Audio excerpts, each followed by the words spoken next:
Real boxing fans, I know a lot of them, and they just want to see the best fight the best. Except for Leonard. I mean, we all want to see Tank versus Devin. Except for Leonard. We all want to see Charlo versus Andrade. Except for Leonard. Leonard wants to keep it all in-house. And it's hard to figure out Leonard's angle. He says here, am I missing something? Doesn't Munguia, Triple G and Jacob all fight on his platform? All are very good fighters, ? He's the one with the big $1 billion deal. He should go make the fights. Didn't he say people like Charlo, there are no fights for him at middleweight unless he fights on DAZN? This is in reply to Eddie Hearn, who's making a plea with the WBO and the WBC to force Andrade to become mandatory for Jamal Charlo's WBC belt. So it would be a unification. And this is Leonard's reply. But the reply makes no sense. Okay, Triple G, he's been a bit too relaxed lately, no doubt, but he's tied up, taking on Murata in a unification. Munguia has declined a mandatory shot at that WBO strap that Andrade has. But Charlo's there. We haven't heard anything about his next fight. It's a unification. They want to make the fight. So Leonard's kind of saying, well, why don't he make all these fights? Well, he's looking at all options to make the best fights for the app. He's prepared to let Andrade fight Charlo on the PBC, so it don't have to be all in-house. He's prepared to let Devin Haney go over to that side of the street and fight Tank. But is Leonard interested? What Leonard's not getting, Eddie isn't having a go at you personally, Leonard. He's also attacked Munguia, who's on the same app as Andrade. He's asked questions. He hasn't really went hard at Triple G, but he's offered Triple G to fight. He's on the same app. Mandatories and unifications are key fights in how we develop boxing as a sport. What is it you're not understanding? There's people in the comment section saying people just hate on the PBC. Eddie's questioning fighters on DAZN as well as the PBC. He's asking what's wrong with boxing. But all the PBC fans can do is get into this, oh, everybody hates us, everybody hates us. Look, first off, there is no us. There is consumers and producers. If Charlo don't fight Andrade, if Tank don't fight Haney, it's not going to increase the price of my rent or my fuel bills, and it's not going to make me sick or unhealthy. There's no hate here.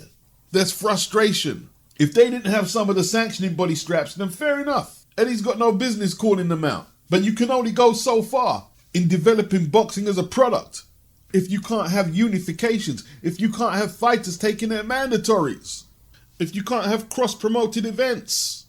Neither Tank, neither Leonard, neither Floyd wanted to make the Josh Taylor fight, but they're trying to say that Tank is the star of 140 when there's a Scottish kid who has all 4 straps. And all Leonard could see fit to do was tell us how the Scottish kid can't sell over here or anything. No respect for the accomplishment of being a 4 sanctioning body belt holder at 140. And you want to talk up Tank in a weight class where there's an undisputed champion. This ain't boxing.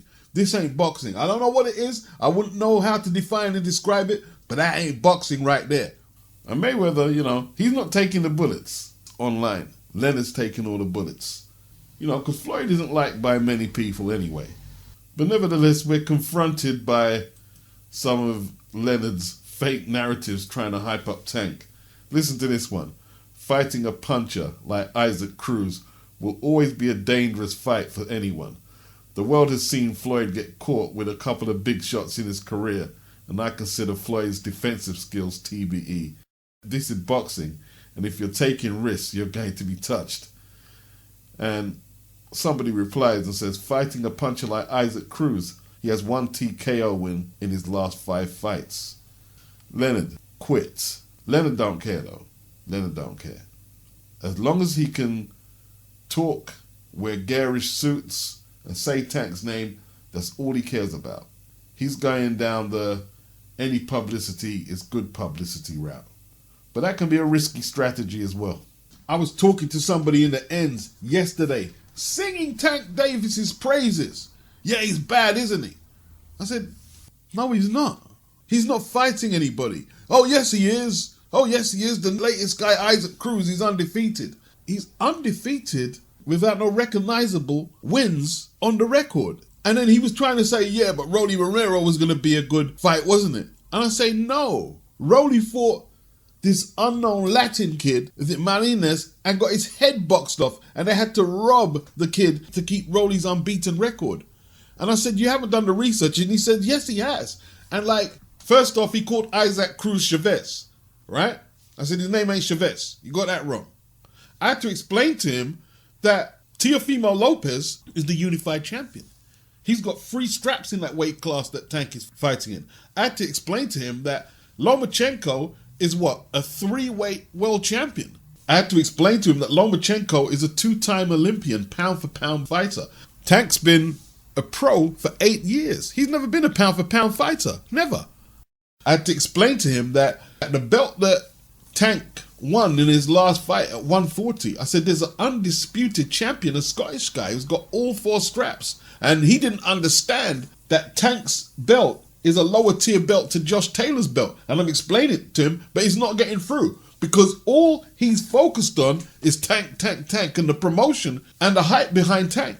I don't even think he knew who Josh Taylor was. I was trying to explain to him that Devin Haney is better than any of the other people you've seen Tank fight at 135. I'm not sure if he knew who Devin was, to be honest with you. I'm not sure. This is what we're up against now, right? This is what we're up against. Just hyping up shit with no substance behind it. This is what we're up against. Rolly can't box a lick. Came out in a fur coat trying to sell the fight. Trying to be, I don't know what he was trying to be. Trying to replicate some distorted image of a street dude. I don't know what he was doing. Ridiculous. Dan Raphael replied to Leonard and said, Charlo versus Demetrius Andrade is the most intriguing fight. Don't play dumb. Leonard replied and said, Dan, don't you ever tell me I'm playing dumb. I made a comment about how all these dumbass comments are backfiring in his face. By the way, those are all fights he can make, and in my opinion are very good fights he can make. You know, Leonard spends his time online trying to convince everybody that Eddie doesn't know what he's doing. Dan Raphael said, Charlo, Triple G, Munguia, all dodging Andrade. Keyboard champ and PBC won it all in-house. It's terrible for the sport. Charlo won't fight Andrade because he's on the other side of the street. Shame. Then someone else replies, nah, Charlo is the one to make it. Since Showtime is competition with the Zone, y'all don't want to make it. Stop babysitting these guys and put them through the fire. None of y'all fighters sell a lot of pay-per-views anyway. Just make the fight. Alex Casely talking to Leonard. You are so desperate for him to fail. It's tragic. He's talking about Eddie. That's all Leonard wants. All he wants to do is see Eddie fail. He doesn't want the fighters that he's associated with to compete with Eddie. He just wants Eddie's business to collapse. Then he won't be forced to talk about cross-promotion fights and let Tank fight a worthy opponent because nobody's going to challenge him. Someone says Munguia has an eliminator. Triple G is tied to fighting Murata and Jacobs is a finished fighter. Stop trying to swerve tough fights for your fighter. Van Damage. Leonard, you try to clown others, but you have the weakest roster out of any promoter in the game. Your credibility will increase when you start making fights that people actually want to see. Until then, you ride in that Tank train till the wheels fall off. Dom Ashton, yeah, but Leonard, you are playing dumb. Someone else says, do us all a favour, LEONARD. Slap fanboy Dan around for all of us. Yeah. Silva Cosa Nostra, don't act like you don't play dumb. You played dumb in the top rank gym when Jay Prince was there. You play dumb like you don't watch Ring IQ videos. Your entire promotional outfit mission statement is play dumb. Then he says Dan Raphael and Rick Glazer just owned you. Someone says, hey, ELLERBE, since we're here, a little sidebar, I think Tank versus Danny Garcia next year before the Puerto Rican parade. Come on, man, that's stupid.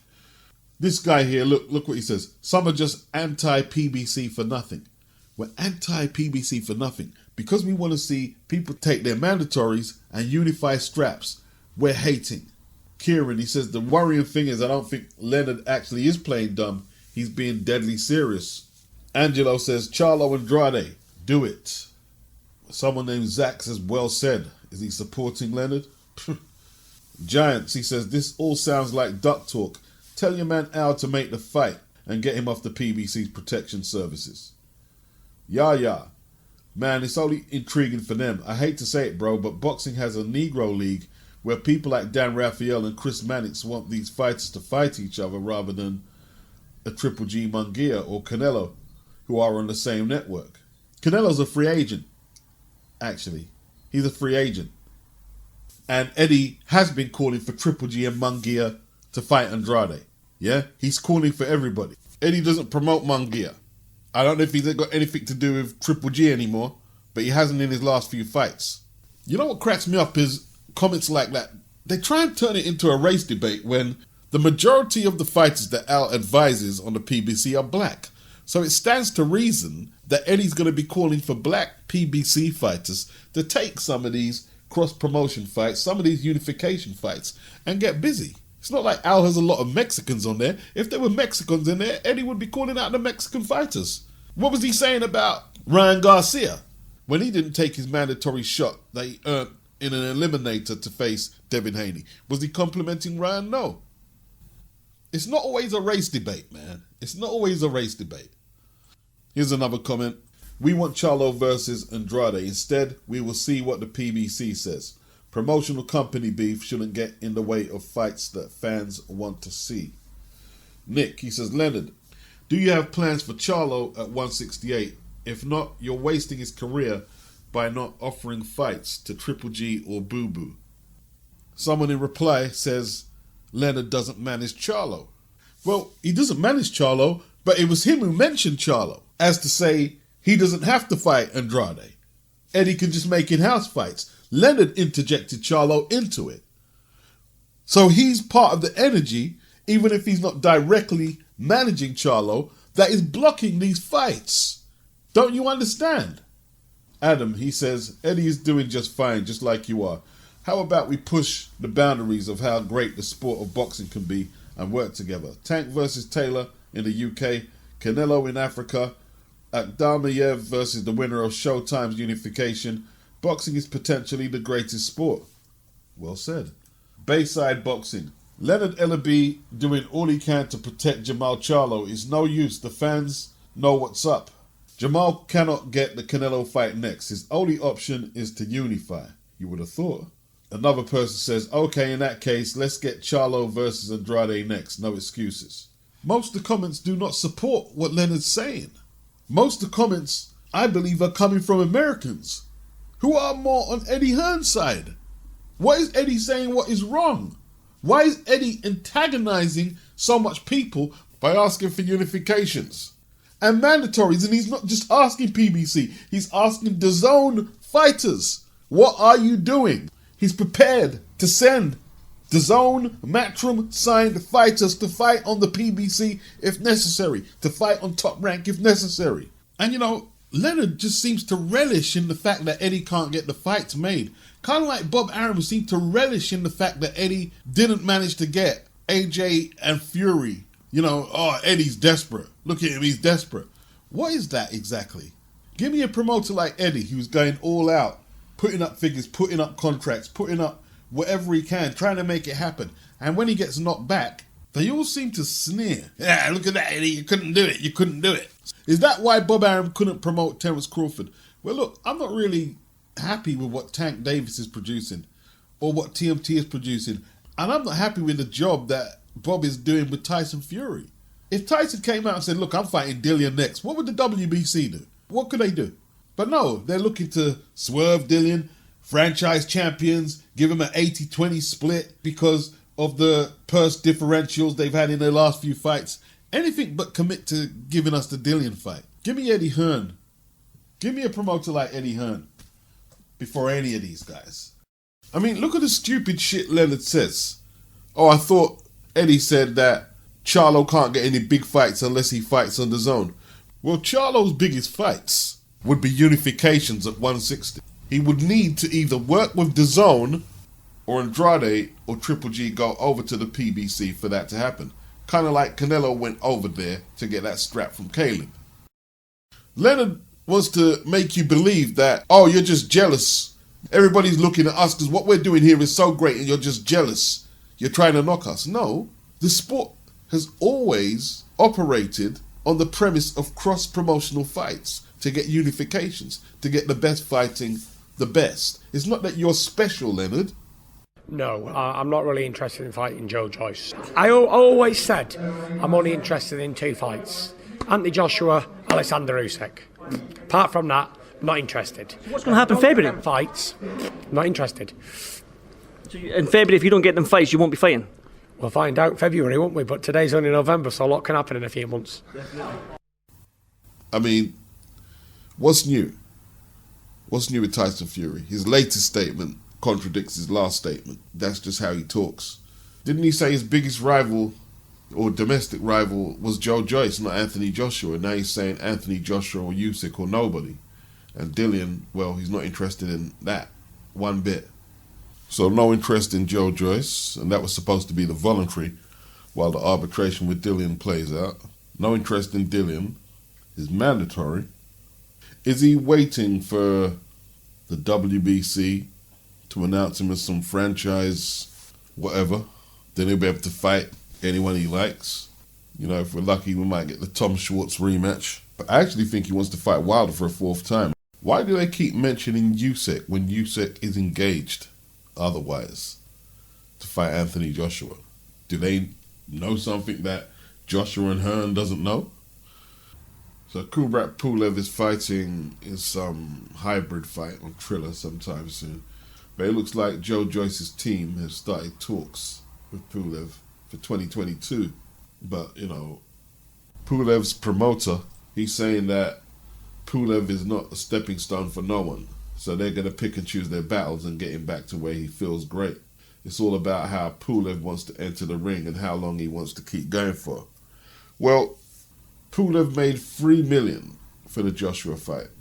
So yeah, he's one of the highest paid boxers in the game with a purse like that. That's a big purse. And if you're going to try and use him as a stepping stone, Warren, you're going to have to pay out. They're going to want a fortune because it's an exercise, isn't it? It's a PR exercise. Frank wants Joe to do a quicker job than AJ did. And then they can say, well, look, it took AJ 9 rounds to get him out of there. Joyce got him out of there in 5, 4, or maybe 1, or whatever. You have to pay for that privilege because it's a great PR exercise for Frank promoting Joyce. And Pulev and his promoter, they know the game as well. I mean, he's 40 years of age with not much prospects of getting big money in boxing again. Man, Eddie, I thought Eddie would at least have played this one by the ear and not committed to such a statement. But he basically wrote himself out of the Terence Crawford business when he leaves Top Rank. He's not interested. He said, I don't have any big welterweight fight to offer. I have money, of course, you want money, but you also want legacy. I don't think we are the place for him, and I don't think we will make him an offer because it's very expensive. See, that's Eddie being Bob Arum, but with some diplomacy, saying literally, we won't make him an offer because it's very expensive. This is what Bob Arum was saying, but Bob was saying, I could have bought mansions and I'm not putting no more money into it, and being disrespectful. You know, that's not how you conduct business as a boxer's promoter. You do not use that type of language. But Eddie's saying the same thing. Now, if Eddie could make the Spence and Ugas fights, then he would have said something a little different. But he's not going to be paying Spence $5 million to fight Conor Benn. And Eddie, you know, he is saying what Bob Arum is saying, but not so disrespectful. He said, I think they have lost money. He said, I think they would have lost money in the Amir Khan fight. They are a business, and they've paid Crawford a lot. And we're hearing that Crawford's fight with Porter has done between 135 and 190. The Errol Spence fans are still trying to hold on to some type of A-side position, but when Spence does return, let's say he has a couple of warm-ups or one warm-up and he's looking for a big fight, who's out there who he can do big pay-per-view numbers against? So all this 80-20, 70-30, you know, he's going to have to come off his high horse. He might be able to do 50 or 60,000 more pay-per-view buys than Crawford, but he needs Crawford just as much as Crawford needs him. Here's what I don't get, Eddie. I mean, you've paid Mikey Garcia over the odds for fights against Jesse Vargas, and I know things have changed since then, but you paid him 1.5 for the Sandor Martin fight, and he underperformed. So I'm sure you could give Crawford a platform until he was trying to hook up the Ugas fight and the Errol Spence fight. Give him some type of platform, and there can be some meeting of minds of how much you're going to pay him. for a few paydays. Maybe not great fights, but a few paydays here and there. Me, as a DAZN subscriber, I wouldn't be complaining if he took a few lower tier fights on the app. I think Crawford should target UGAS first, if he can. UGAS has a purse bid for the Stanionis fight in Miami. It will take place on the 9th of September. The winning bid is required to be no less than 200 grand, with UGAS taking the bigger end of the 75-25 split. He should target the UGAS fight first, and the winner of that will have more leverage when negotiating with Errol Spence, if Errol Spence is around for the undisputed fight. Spence, is making himself visible at the Porter and Crawford fight, but let's face it, he's at least a year off from taking on Terence Crawford. At least a year, unless it's desperation stakes. If you guys and Crawford get it on, the winner should take no less than 50-50 against Spence. No less. No less. You could argue they deserve more, just on resume alone. Maybe not on the numbers. Spence has got a few thousand pay-per-view buys on them, which doesn't really make you a bona fide A-side, but it's something to think about.